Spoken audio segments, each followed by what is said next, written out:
Okay, I have began recording. So welcome everyone. This is the very first event for SPA this semester. I'm very, very excited.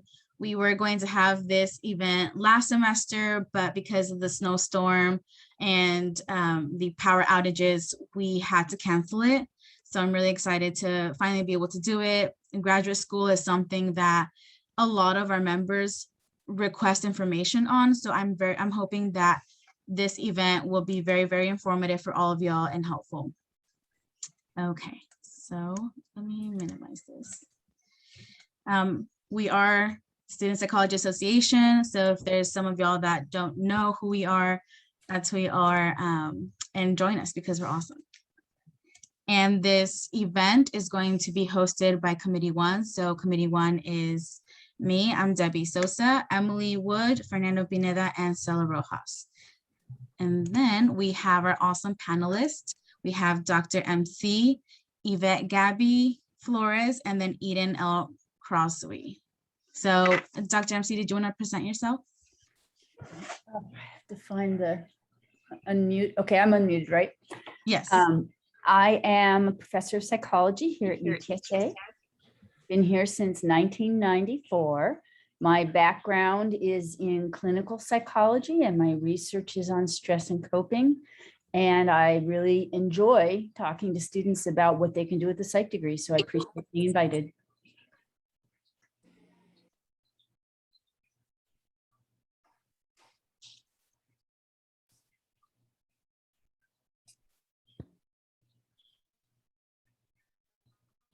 Looks like we might have lost Debbie. I'm not sure. Yvette or Eden, if you're there, you want to just go ahead and introduce yourselves? Sure, I can go next. Yeah, my name's Eden Krause. I'm a first year PhD student in the psychology department. And my research interests and efforts have been geared toward mild traumatic brain injury in the veteran population. Specifically, I enjoy running analyses that give us more information about the visual deficits and ocular motor defects after brain injury. And yeah, I took 10 years from working from the time that I graduated with my bachelor's degree till I entered graduate school. So I have a lot of work experience in clinical care and assisting in surgical practices, and I was in the Peace Corps. So I have a lot of varied experience. So yeah, I'm excited to be here. And Yvette, if you want to introduce yourself as well. Hi everyone, I'm Gabby Flores. I work as an admissions counselor with the graduate school at UTSA, and I noticed in the panelist questions, a lot of questions are going to be covering admissions and things like that. So I have some information on that. I attended UTSA for my undergrad and earned my bachelor's in psychology. And I remember taking a few courses with Dr. MC as well. It was nice to see her again. And I also did UTSA for my graduate degree. I began my program in school psychology, but ended up with educational psychology. So I have some experience with grad school and research and a little bit of presentations. So I'm happy to be able to speak on the panel today. Okay, so we did get a lot of questions submitted by the members, but we only chose 9 of them. However, we're going to give some time at the end for members to ask questions that were not answered. So Emily. Hi, my name is Emily. I'm the Public Relations 1. Thank you guys so much for coming and speaking at our meeting. We really appreciate it. So our first question is, for students who are interested in graduate school, what is the best way they can get information about grad school besides just going to the school website? Well, of course, you know, I'm going to talk about that. And it is what you guys are doing now. Join things on campus and talk to faculty. If you have a class you like, go talk to that faculty member about their research, what they do, their advice on getting in. There's so many different routes in psych. You really want to collect a lot of information before you make a decision.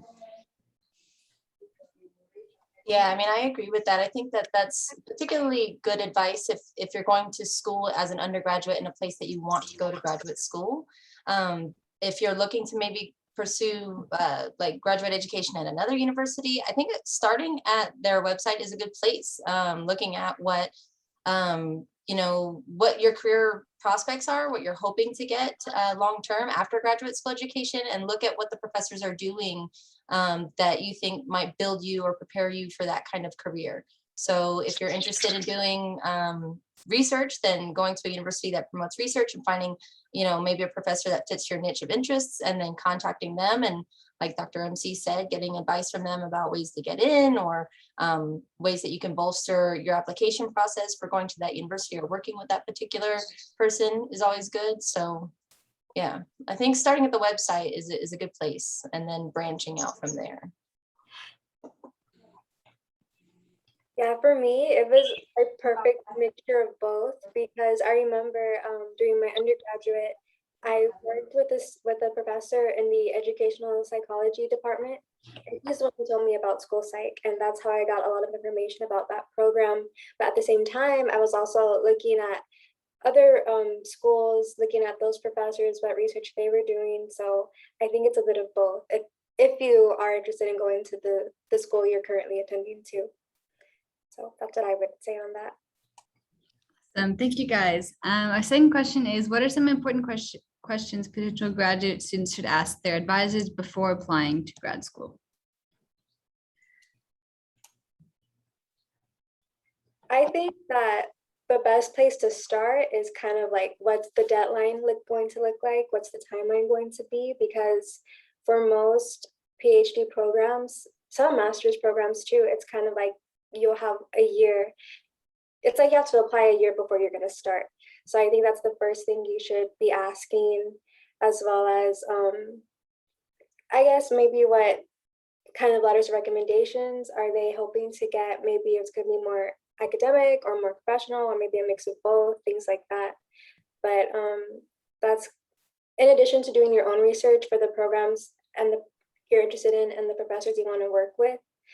I think that's also something good to talk about too. I think the most important thing is that timeline, and then the requirements you're going to be needing for the application itself, which I guess will vary from school to school. That's great advice, because it varies at every school. And if you miss a deadline, often you have to wait a semester or a year. So you don't want to miss something just because you didn't realize it was due. When you're asking actual advisors, as in faculty members, you want to ask how long people take in the program, what kind of funding they get, what opportunities the folks that you're interested in working on with might have in their lab. You know, sometimes people are full, they can't take a new student in a particular year. So you want to do your homework first and figure out who at the program you might want to work with. If it's a program where you're assigned, now that would be something like the psych program, where we do research where our focus is research. So someone like Eden is working in a specific lab.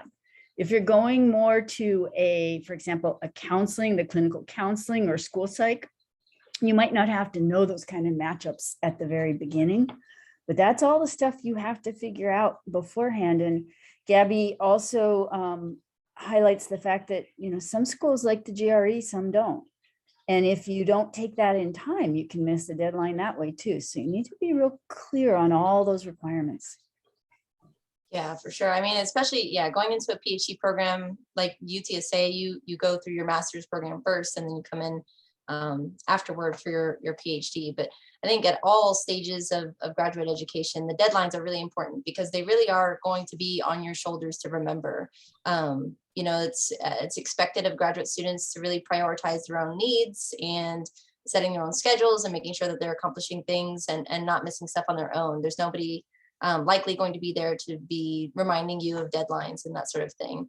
But as far as asking for graduate advisors, I didn't think of it in the way that Gabby had talked about it as far as like administrative stuff. I thought about it more as like mentor when I read it. And so I think that for me, I had a lot of interest in executing my own research. I already had research interests coming into this after having worked.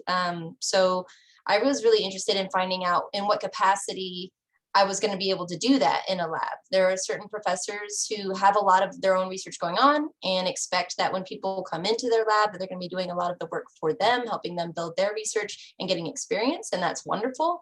I'm really fortunate to work in a lab where I get to do and conduct my own research. So the majority of my time is based around that, and then mentoring undergraduates coming into our lab. So if you kind of know the roles that you'd like to play, if you kind of have an idea of where you want to go with this, then it'll help you advocate for yourself and fortify relationships with professors where the understanding is mutual of what you're expecting to get out of their relationship. Awesome. Thank you. That's really good advice. Our last question from me is, in general, what admission requirements do graduate schools look at the most? Experience, publications, GPA, GRE scores, stuff like that. That again totally depends on the program.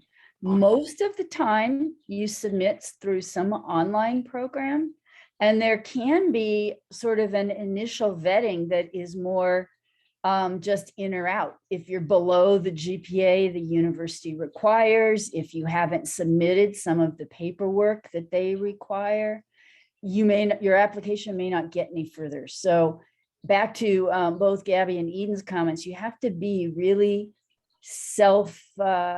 monitoring, make sure you pay attention to those details. But after that, it depends on what kind of program. So if it's a research type program, they might put a higher emphasis on things like prior research, publications, your GRE score. For a clinical program, they might be focusing more on your statement about why you think you'd fit at their program, what kind of volunteer work you've done, how you see yourself functioning. So it is very much tied to the program you're applying to and your goals. There isn't just one route like, med school. Everyone applies to med school. They pick what they're going to do at the end. We're the reverse. You kind of have to know what you're going to do at the front end. Yeah, I think for me, it's kind of like an issue that I think about, I guess, a lot for up and coming graduate students, because my resume coming into graduate school was really different compared to a lot of other people, I think, coming in. So I got my bachelor's degree 10 years ago, and I went into clinical care. So I actually got on the field training for operating in an orthopedic capacity. So I assisted in joint replacement, vascular surgeries, and vein ablations, ophthalmic surgery. So I assisted in things like PRK and LASIK and different orbital conditions. And so I had a lot of letters of recommendation from surgeons. I had volunteer experience through the Peace Corps serving in Africa, but I didn't have any letters of recommendation from a psychologist. And so I think that for me, wanting to go to a psychology-based program and wanting to do research, my work history didn't exactly bolster that necessarily, but I found someone who valued my experience. Someone who works a lot in clinical type research, but not necessarily clinical care. And so I found someone who my interests melded well with, and they advocated for me through this process. And I think that was a big, came to my benefit having done that. But yeah, doing whatever you can to tailor your resume or CV to the program and the type of education that you're getting, I think is super beneficial. It'll give you the most opportunities for success in getting into different programs that you might be interested in. Yes. When applying too, as the requirements will differ per program, it's important to keep in mind that you can also kind of play with your strengths that you do have. So kind of like Eden was saying, her letters of recommendation came from wonderful recommenders. Maybe if your GPA is kind of like on the borderline, you could aim to get higher GRE scores, things like that. Do your best to make the application holistically look like you're a good applicant, or like you're a great applicant for the program. So even if you might think you're lacking in one area, there's going to be another area from your own personal experience that can help bolster that experience for you in the application. Okay. Oh, sorry, go ahead. No, that's okay. And I know it's I could spend forever on this particular topic, as yeah, but yeah, so I mean, obviously everybody's familiar with GRE and GPA. I think GRE is starting to fade out a little bit during the COVID period. It sounds like not as many universities are concerned with that, which is nice because it's a horrifically long exam and it's super anxiogenic. But But sometimes reaching out to different professors at a program that you're interested in and taking the initiative to contact them and express your interest might, give them the desire to advocate on your behalf whenever the application comes across someone's desk. And they're like, oh yeah, I talked to that person. Those conversations go a long way professionally. And I think that it's no different here as well. Awesome. So those are all the questions that I have for tonight, but I will thank you all so much for answering. I'm going to pass it off to the next person. Fernando. Hello, my name is Fernando Pineda, and I am the treasurer for SPA. I'd just like to start off by thanking our panelists for taking the time out of their day to be here with us.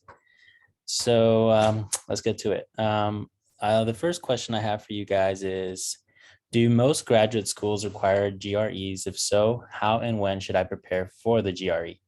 And a follow-up is, are internships really necessary? This is something I talk about a lot. It depends. It very much depends on the program. A lot of clinical and research programs do require the GRE. A lot of counseling and other fields that are more applied don't. But as Eden said, during the pandemic, they've been waived at a lot of schools because it was so hard for people to get the scores, to take the actual test.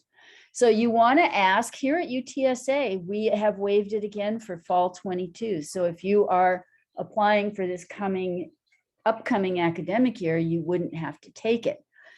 On the other hand, some programs are still saying it's not required, but if you take it and do well, it might help your application. And that's kind of what Gabby was talking to about, looking at your big picture and what's going to give you the best package. There are tons of books and programs online to study, and I think you need to do those because it's a weird test and you want to be aware of how it works, what the questions are, how you get advanced. You can't go back and look at items. So you don't want to be figuring all that out when you're taking it. And then my last point, and I'll hand this over, is the students I've had who brought their scores up the most did it through vocabulary. It asks a lot of questions that require that you know words that we don't always use in common language. There's quite a few apps online that feed you a word a day. If you think you're going to be taking the GRE in the next year or two, it would be really smart to start now because it's hard to cram that kind of learning in. Oh, I lied. I have one more point. Internships, it totally varies on where you're going. Now let someone else talk. Whenever I was applying to the school psych program, the GRE scores at the time they were required. And as Dr. MC was saying, we've been waiving GRE scores like since last year, going on to next year. Anyways, whenever I was studying for the GRE, this is something to be aware of too. Some programs will require a certain score if they require the test at all. Some don't. Sometimes they just require scores in general. So for me, I remember during my undergrad, I was in a class where we did GRE prep. So that might be something to look into too while y'all are still undergraduates. There might be programs or study groups who do GRE prep. I did a little bit of that, and then I did a few months of studying before I took the exam. Should have been longer and it probably should have been more, but that's what I ended up doing at the time.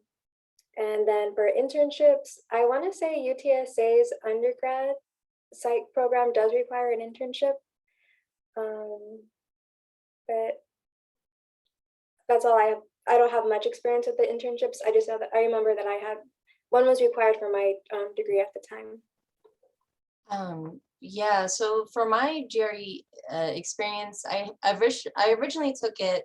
I took it twice. So I took it once like 10 years ago, right after my bachelor's degree. But then I ended up going straight into work. And so I didn't apply to graduate school for several years after that. And so it expired. But what I found when I took it the first time is I was really trying to prep for the questions as far as like I was cramming a lot of vocabulary and trying to make sure that I was sharp on my math skills. And it didn't work that well for me. I don't know if I didn't give it enough time. You probably crammed out, honestly, over a few months, maybe. So I didn't have the best strategy that time around. The second time I took it, though, the advice that I got, which I found helpful, was familiarize yourself with the way the test is taken. So it's better to not, like Dr. MC suggesting to build up on vocabulary. That's certainly a good suggestion, but it's even more beneficial perhaps to dedicate a lot of time to figure out exactly how the test is administered.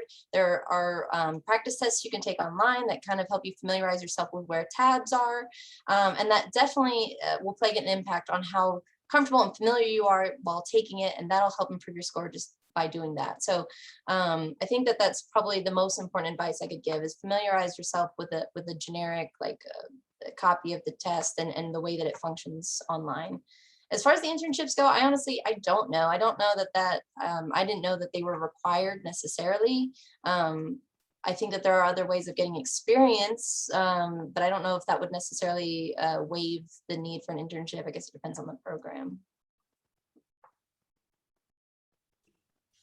All right, thank you for that. Following on to question number 2, what are some good resources on and off campus to prepare me for graduate school applications? Again, a site I like is American Psychological Association, apa.org. I would use that site to focus on preparing your application. You almost have to think like you're selling yourself. You almost have to think of applying to grad school like going for a job. You want to know what they require. You want to know what you bring. It's hard sometimes because we don't train people to really talk ourselves up. That can be hard. But you want to look at some of those sites, and apa.org has information on applying to grad school. There's quite a few others out there about writing statements, how to convey what you want to. And if you have someone who is writing you a letter and being supportive, you might even ask them to look at your statement to see if they have some suggestions for what might make it stronger. Yeah, I think that for me, thinking about this, I forget that it sounds like this is all psychology based. Like, so everybody in here theoretically will apply to some sort of psychology based graduate school. So I think that if that's the case, there's 2 typical directions people go, and that's either somewhere research based or somewhere clinically based, but there are a bazillion avenues that psychology degrees can take you. There's a lot more emphasis on data analytics now. So if you have some sort of idea already about what you want your career to look like, preparing yourself sort of this timeline would help, I think, make you sound more savvy for whenever you go to interview, or if you have one of those phone calls with a graduate mentor or faculty member at some point. So I would take advantage of building a case for yourself like that. So as far as on campus, one way that you can really bolster your resume or prepare yourself for an application is get into a lab now. If you're interested at all in research, even if you're not interested necessarily in research, but you're interested in clinical stuff, we are a research-based program and facility. So at UTSA, we have a lot of research opportunities and labs here. So getting in touch with a faculty member who conducts their own research and trying to find a way that you can learn from them and get into their lab and help them facilitate their research goals is a huge way to improve your application. I think that if research or graduate school of any kind is your long-term goal, having that experience and being able to use terminology that is familiar to them shows that you've prepared this sort of goal timeline that you're expecting your career trajectory to go on. And it shows that you put in the work and that you're worth investing in. You don't want to come across as not knowing what you're talking about. And so, yeah, as far as on campus, I'd say that's probably the best way to go, is familiarize yourself with a faculty member in lab if you can.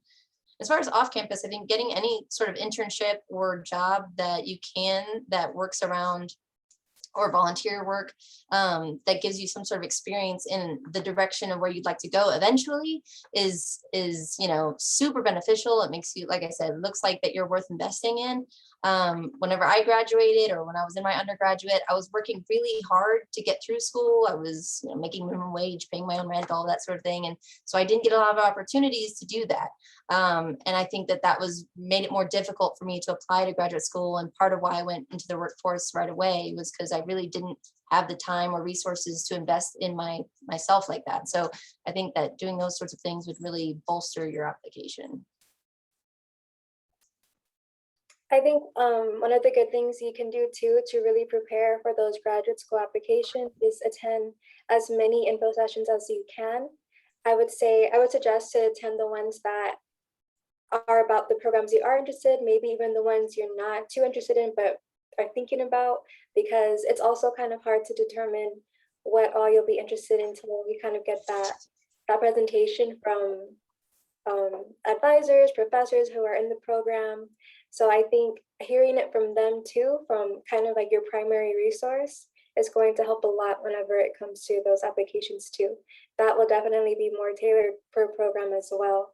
And that's a good way to at least learn a bit more about the application processes. I think another good thing too is kind of speaking to those people who you have in mind to who you want to ask to write a letter of recommendation for you, because usually, not always, but it might be professors who you already are in contact with, who you might do research with, who you're learning from in some capacity. I think they'll also have some good intel on programs you're interested in. And I think that's a good starting point too, because that's also going to help you become more familiar whenever it comes to having those conversations with future professors, and maybe, as Eden was saying, having that outreach to those other faculty members from different schools. So I think those are also some good starting points whenever you're preparing for the applications. Yeah, definitely. And like you were saying, you kind of like reference back to Ian with the whole letters of recommendations, because you could really knock out two birds with one stone and getting into a lab and getting into research, because if you do develop those relationships with those professors, they can easily write you letters of recommendations. And so going on to question 3, it says, should I apply to grad school immediately after undergraduate school? I can talk about that because I did it both ways. So the first time I came out of my undergrad, I went straight into a PhD program at the school I had done my undergrad at. And it didn't turn out to be the right program for me. I love the brain, I love studying it, but I didn't like bench science and doing work with rats. So I ended up taking a master's degree in physiopsych. And then I ended up taking 3 years off and working before I went back in clinical. And in retrospect, both turned out well, because the first program, which wasn't my ultimate destination, still prepared me to get a job in an immunology lab because I had that background. And then those experiences helped me to get some publications and to get into clinical programs. So you never know. Sometimes you just have to try something and see if it fits. But I know there's 2 lines of thought on this. Some students think if I step out, I won't go back. I'm not sure that's true, because a lot of times when you step out, you realize that you really don't like what you're doing out and you want to go back. But the other reason to sometimes take a break is if you just feel burnt out or if you need money, because the 3 years I spent out really convinced me that I wanted to go back to grad school, but it also did enable me to kind of get things back in order, to recover from my master's degree, get a car that worked, all those sorts of things. So as long as you have a plan, stepping out isn't an issue. If you're really gung-ho, you've got the program, you're ready to go, there's nothing that says you can't apply and see where you get accepted. Just remember, it's not a race. A year or 2 here or there won't matter. So you don't want to, I've talked to people who said, well, I spent a year in this program, I hate it, but I guess I should finish. I'm like, you don't want to do something you're going to hate for 30 years. If it takes a year to step out, and Eden has actually illustrated this as well, maybe sometimes it's good to try some other things, because then it helps you really focus. But I would be curious to hear about Gabby and Eden's view of that more from the, student side of it. I think I guess the main story of what I'm going to say is it's good to make the most out of what situation you find yourself in. So this is kind of how it went for me. After I graduated from my undergraduate degree, I was back in school by the following spring. So I wasn't off for a complete year, just like half a year or so. I started the school psych program, and this kind of will lead me into me starting school psych, but ending up with educational psychology. So I began the school psych program. I was halfway through the third semester in, and I realized it wasn't the right program for me. So I took a step back. I thought, okay, what can I do from here? But what am I going to? I didn't want to waste what I had done, but at the same time, I kind of felt that, well, I don't think I want to be a school psychologist. So I was able to apply for the educational psychology program. Thankfully, all of my credits transferred, and I graduated within the next spring semester. So at this point in time, I thought a lot about going back to school for counseling psychology. And the thing is, when I graduated from the undergraduate degree, I pretty much had nothing other than the degree and the GPA. I didn't have any research experience. I didn't have any publications. I wasn't even in the school psych in this club. I wasn't a very involved student at the time. But during my graduate program, I was able to kind of compensate for everything, or I got to do everything I wanted to do before, and I got to do it probably at a better state of mind as well. I was able to speak at professional conferences. I was an affiliate of the School Psychology Association program and the Texas School Psychology Association. So I feel like I really built myself up professionally or academically during my grad program, even though I decided I didn't want to go into school psychology. But now whenever I'm going to apply for a PhD program, I have that I can bring with me. So I think what I'm trying to say is whether you're going to go right after, it may work out. Hopefully it does. If it doesn't, you can make the most of whatever situation you find yourself in, or something you plan to do in the future. So that's something I've thought about a lot, and I'm glad I got to share that with you all. Yeah, I think totally. I kind of feel similar to both of you. I mean, probably because that's the experiences that we had, right? We're just grateful that we got where we got and what we got out of it. But there are plenty of people who are successful going straight into graduate school from undergraduate. There are pros to cons, I think, to whatever route it is that you find yourself taking. Like Gabby said, it's really about, making the most of those opportunities, being open to new opportunities. Saying that I took 10 years between my undergraduate and graduate school experience for me is like, some people have, look at that as like a really positive thing. Some people frown upon that because I have more time away from academia. But honestly, I had the most incredible experiences. I have a lot more life experience and worldly experience. I've learned 5 languages, and I've seen what it's like to live in a country and to experience no water or electricity. And those things, while they might not have immediate application to the type of research or career I'm going into, like I'm never going to carry buckets of water up a mountain again, right? Probably.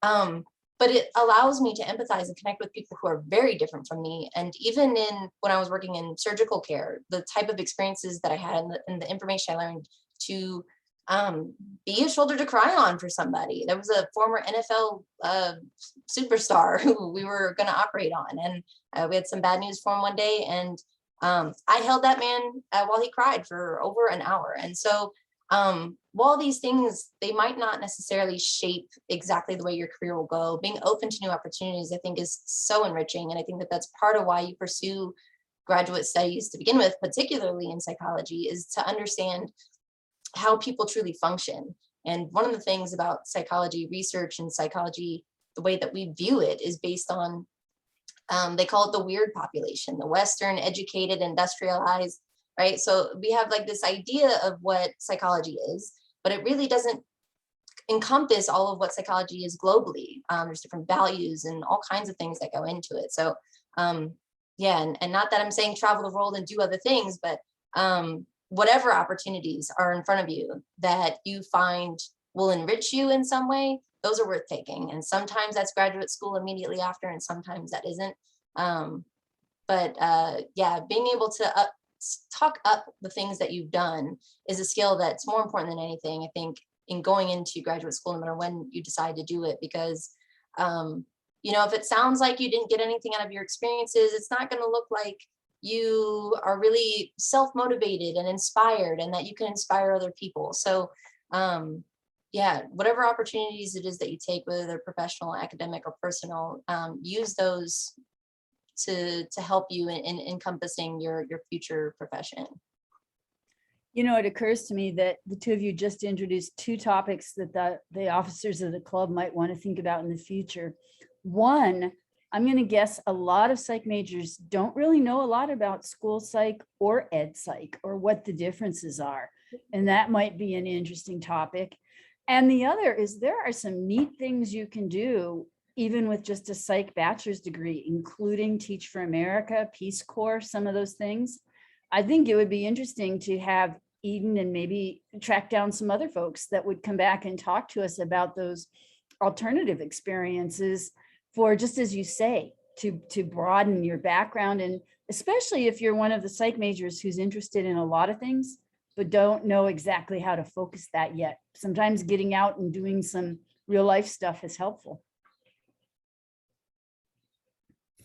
Absolutely. And thank you to all three of you for the advice. And we will definitely look into those recommendations, Dr. MC.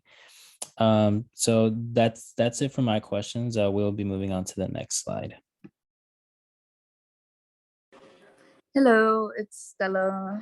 Hi. I'm just gonna go ahead and jump right into the panel question.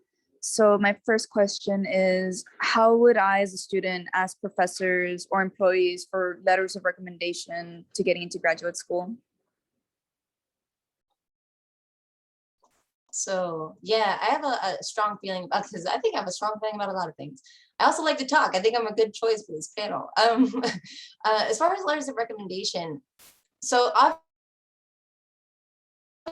obviously be a good employee, be a good student. I think those are two important things to start off with. As long as you are those things, people who you work for, or you study under, who are decent people, and hopefully you find yourselves in positions where you are working with those kinds of people, are eager and excited to help you get to the step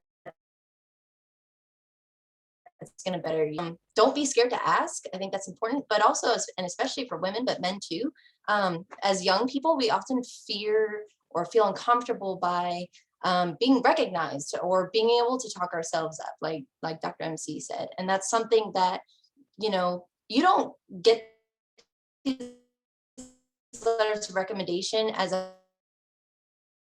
favor.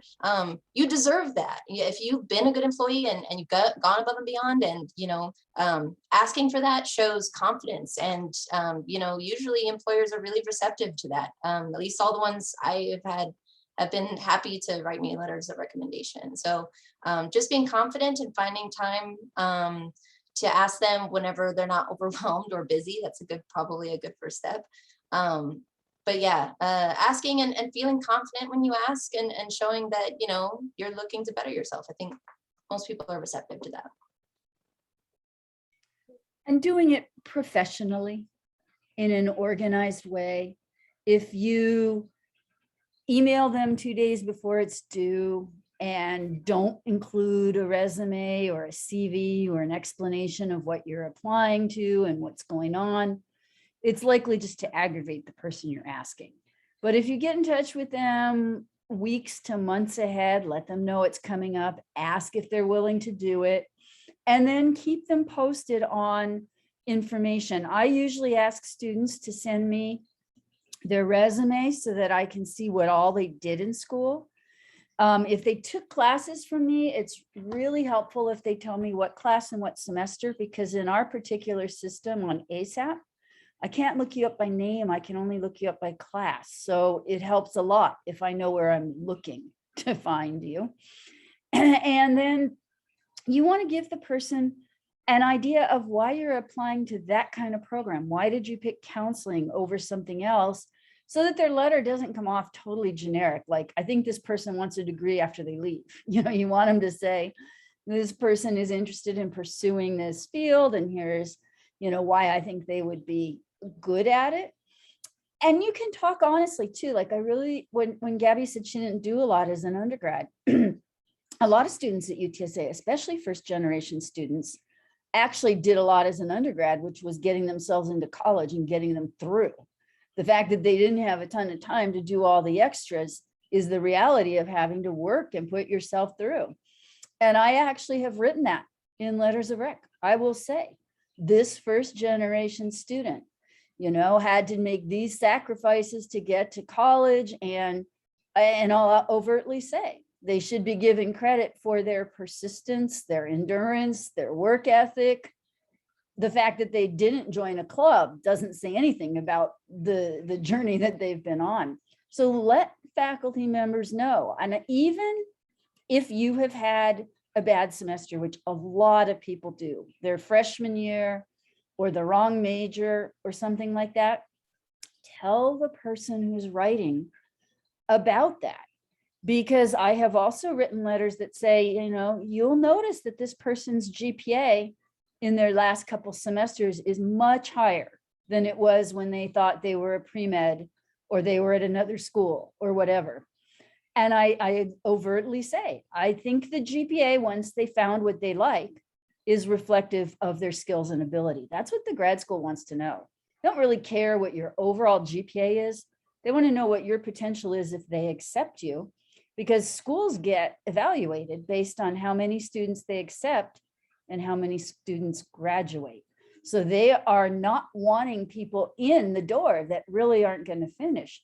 So there's a lot of ways to emphasize those things, and you want to do that to the best of your ability. So talk to the people that you ask questions from. And then the other thing is, if you have a letter of rec from someone who's not a straight academic, you know, maybe it would have been someone from the Peace Corps or an internship or something, let them know what you need them to emphasize in the letter. You know, a lot of times if you did some volunteer work or an internship, that person can really speak to how you get along with others, or how you manage stress, or how reliable you are. And those are things grad schools want to know about too. So include it all. Yeah.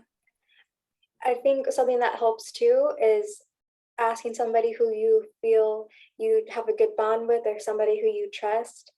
I think, well, I remember specifically one of my supervisors in the past, before I had ever thought about grad school, he had let me know he would help me with anything I needed in the future, with school, with my jobs to come up. So I remember I reached out to him because he had offered that helping hand to me whenever, well, actually, that was when I applied to my master's degree. I have already submitted a PhD application. Whenever I was asking for those letters, I kind of, whenever I reached out to my professors who I wanted to ask, I let them know why I was specifically asking them to, kind of just emphasizing what I've learned from them, what I've taken away from them. Not that it's like buttering them up, but I think that it also helps them to realize kind of like your potential too. So not only, like y'all said, it's not like really asking for a favor, but it's kind of, you're showing them you value what they think of you, and that you think that they're integral in your the way you're going to go forward with that application process. I think, oh, and also it is, I think one of the most important things too is to give them more than enough time. I let them know probably back in the summer, hey, thinking of applying in the fall. So plenty of time for them to think about it, for them to write it. If they're going to be busy, I think that's just really considerate whenever you're asking for a letter, especially whenever it's something with an important caliber like this. you want to be as prepared as possible and as considerate as possible of their time too. So someone who you look up to, someone who you trust, make sure you're timely about it, things like that. That's what my takeaways are.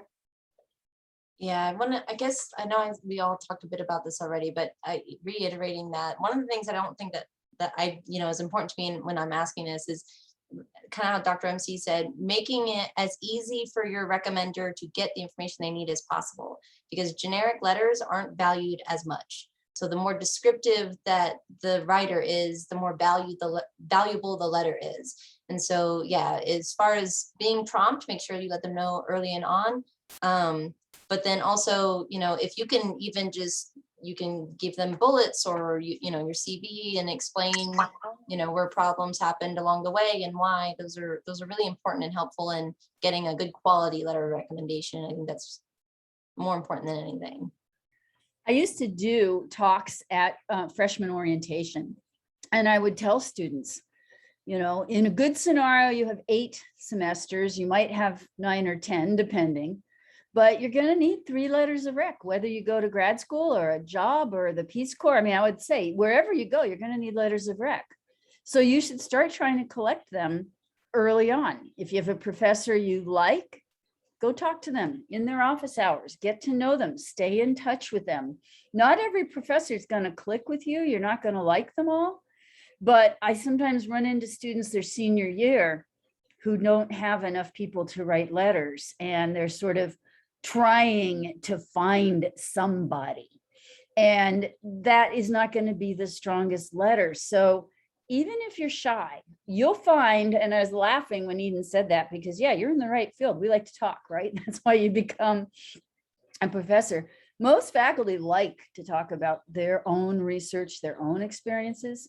So just get them talking. You don't have to tell, as you're building up to get to know them, so that when you're coming up about the end of your junior, beginning of your senior year, you have 2 or 3 people who actually know you. And like Eden said, if they know you, they're going to want to help you, and they're going to know things about you. So Yeah. that's something to start looking at right away. Mhm. Well, thank you all for giving the advice about the letters of recommendation and trying to outstand when knowing getting those letters with professors. I am gonna skip to question 3 because we're unfortunately running out of time, and then I'm gonna open the floor to the people here so they can ask you guys questions and what they feel. So, were there any difficulties from anyone from transitioning from undergrad to grad school? And if they were, how did you overcome them, or how did you feel with them? I think there were plenty. It's an entirely different ballgame from undergraduate school. The workload alone is intensified. You're not only taking your classes, but a lot of your learning will be outside of the classroom or maybe even in the field. So not only are you having to read, you're having to apply and to practice and to kind of exert whatever you're taking in. But that's the thing about graduate school. You are investing as much of yourself as the program is investing in you. So that's what you're there to become a master in something. It's something to expect, and I think it does take a good time to transition to realize all the time you're going to need for readings, all the time you're going to need for homework, for exams, for the things you have to practice. So something that you do in school psych is you have to practice giving tests. And as you all know, let's say we're talking about the ACT or the GRE, it'll take hours to take that test. It's going to take hours just to practice that test. So I think the biggest thing that you'll probably notice right away is going to be the time difference from your free time to your homework time, from before to after being in graduate school. But as you'll learn, I think everybody will be able to prioritize what they need to do. You'll slowly realize this is kind of the reality of grad school. And since we're all psych people here, we can all remember or at least recognize the importance of mental health and taking the breathers that we need, the mental breaks that we're going to need. So it's a transition, definitely, but it's not impossible, and it's going to be something that really builds you up. It'll take you from that undergraduate self to the graduate self. So something to look forward to, I would say. Yeah, definitely the Awesome. workload, I think, is like the hardest. For me, that was a big shock, because when I was working, when I clocked out at the end of the day, I was done. I would come back in the next day. I didn't have to think about it. I didn't have to stress or worry if I was going to succeed at anything. So for me, just the workload, when you eat, sometimes you want to self-care, but you really don't have the time. You get something due, you really need to address it. So yeah, the workload is it can be intense at times, but then there are opportunities come up where you can take a breather, and those are nice. But being able to motivate yourself through those times where you really gotta, nose to the grindstone and get a lot done. Those are grueling sometimes in graduate school. They really are. But there's a lot more flexibility in schedules. So really being self-motivated is an important feature of that. So I think that it can't be said enough to be on top of your deadlines, do things early. I've always kind of been an early bird, but there's just a lot going on in graduate school as far as your work and your education and balancing class and research or outside endeavors. So yeah, be early. And that would be my final comment, because I know we need to move on, but you don't want to spend all of undergrad or grad or your career thinking I'll relax and enjoy life and take care of myself after X, after I get in, after I take the exam. You got to find a balance. And Eden's right. Grad school is a tremendous amount of work. It's challenging, it's fun, and sometimes you really do have to just push through it. But then you need to balance that with the self-care and the catching up on sleep and time. So the balance is what I think we don't talk about enough with grad students or with people going to grad school, and we probably should be. So that's my 2 cents. Awesome. Thank you guys for explaining these informative questions to us. Well, as of right now, we're going to push forward into open floor and have anybody ask questions for you or for anyone here about the grad school. So we already have one in the chat. It says, how important is APA accreditation in choosing a graduate school / becoming a psychologist? It matters that the program you go to is accredited in the field that it is in. So if it's an APA, if you want to be a clinical psychologist, then you want an APA accredited program. But CACREP is the accrediting source in counseling programs. And so that is an equivalent accreditation in the kinds of programs like the psych program has the experimental. We are actually accredited by the, I think it's Association of Southern Colleges. There's different groups. So you want to make sure you're at a reputable school that is recognized for its rigor and its curriculum. But APA isn't the only game in town. It's just one game for those kinds of programs.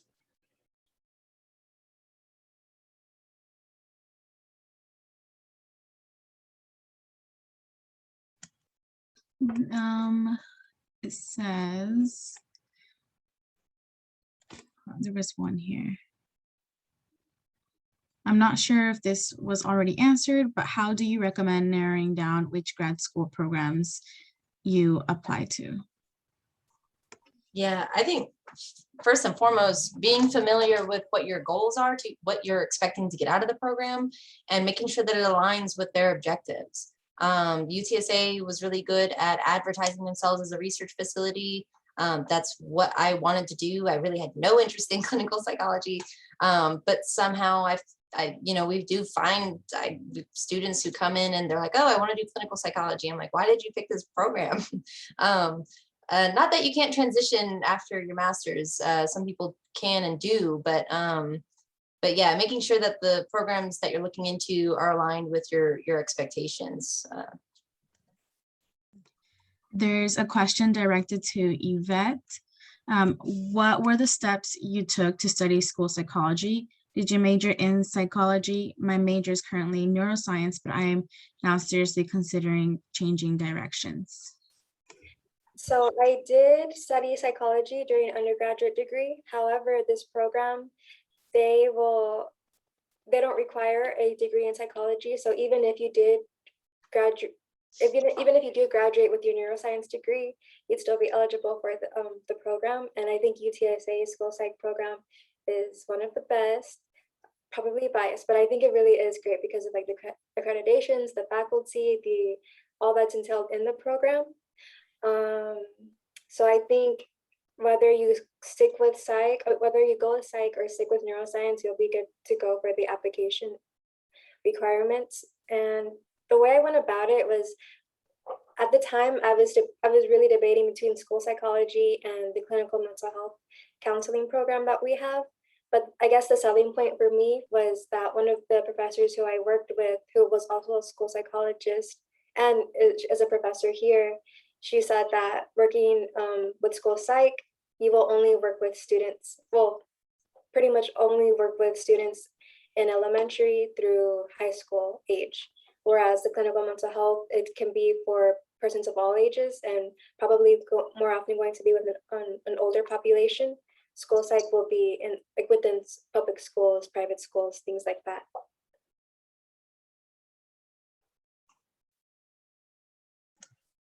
You're welcome. Just really quickly, members, don't forget to sign out. I know a few of you are leaving already. Are there any other questions before we end the meeting or the event? Before I am done, I also think that it would be interesting to talk sometime about careers in higher ed outside of being professors, because we're the faces you see, but there is a huge set of jobs in the other side, the student affairs side, from advising and counseling and housing. And a lot of those folks come out of a master's in psych or counseling. So that's another whole career field the club might want to invite some people to talk about at some point. Yeah, Back, Gabby. I also think that like probably another really interesting perspective is Dr. Swan has a podcast called Prof Talk. I don't think it's running right now, but generally it brings in different people from different careers who hire people with psychology graduate degrees.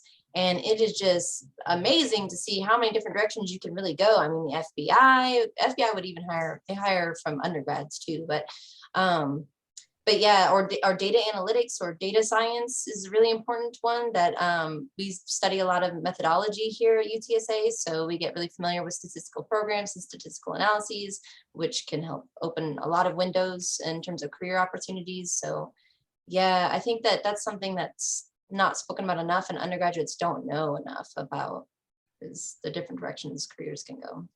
I absolutely agree.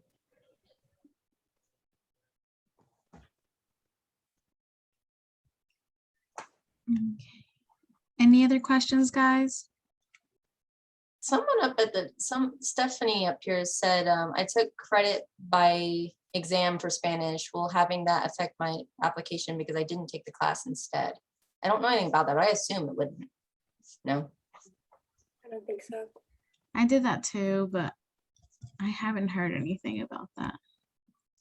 I don't see why it was. As long as you have the credit, I think that's all that matters. Yeah, it won't hurt.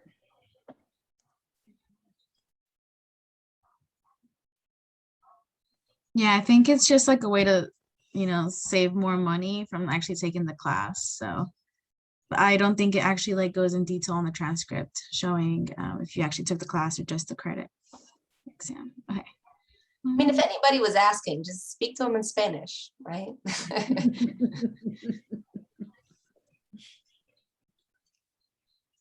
Okay, well, it looks like there's no more questions. So thank you so much to our panelists. This was very, very informative. And I'm in those steps right now of applying. So I took a lot of notes. So thank you guys so much. You're very welcome. Thank you. Thank Good luck to you. all of you. Having us. Have a good evening. everyone. Bye. Thank you.